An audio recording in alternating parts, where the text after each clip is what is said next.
Hello everyone, आज हम एक बहुत high interesting short story discuss करेंगे, कैथरीन मैन्सफील्ड की अ कप ऑफ टी। ये story HS second year alternative English में एक इम्पोर्टेंट चैप्टर है और हम फ्लो चार्ट्स की हेल्प से इस चैप्टर को अच्छे से समझेंगे। तो चलिए इस कहानी की जर्नी शुरू करते हैं। Flow chart 1। हमारा पहला फ्लो चार्ट स्टेज सेट करता है। इसकी मेन कैरेक्टर है रोजमेरी फेल। जैसा कि आप फ्लो चार्ट में देख सकते हैं, रोजमेरी फेल एक वेल्दी सोशलाइट है, मतलब एक रिच फैशनेबल यंग लेडी जो अपनी सोशल स्टेटस और लुक्स को लेकर बहुत कॉन्शियस रहती है। उनकी life of luxury and shopping से भरी हुई है। एक दिन वो एक एंटिक शॉप में जाती है जहां वो एक एक्सपेंसिव एनामल बॉक्स एडमायर करती है। वो उसे खरीदती नहीं है, but it shows her materialistic nature. Shop से बाहर आते ही उनकी मुलाकात होती है मिस स्मिथ से। मिस स्मिथ एक पुअर यंग गर्ल है जो बहुत ठंडी में खली है। वो रोजमेरी से सीधा पूछती है, could you please give me the price of a cup of T?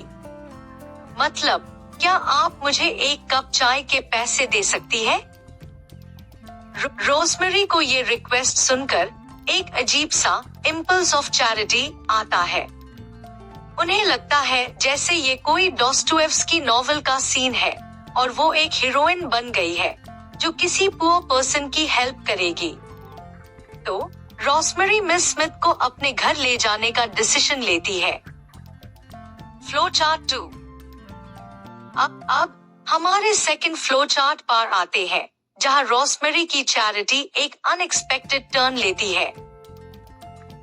Rosemary miss Smith को अपने घर ले आती है। उनका जेनरोसिटी यानी उदारता बहुत परफॉर्मेटिव है। वो मिस स्मिथ को चाय, खाना ऑफर करती है, अपने घर की लग्जरीज दिखाती है और खुद को एक हीरोइन जैसा फील करती है। उन्हें लगता है वो बहुत जेनरस है। लेकिन तभी उनके हस्बैंड फिलिप रूम में एंटर करते हैं।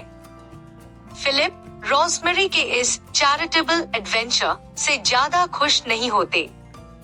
वो रोजमेरी से डिसअप्रूव करके विस्पर करते हैं।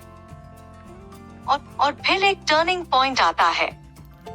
फिलिप मिस स्मिथ को देखते हैं और रोजमेरी से कहते हैं, शी इज एब्सोल्युटली लवली। ये सेंटेंस रोजमेरी की पूरी चैरिटी की भावना को पलट देता है।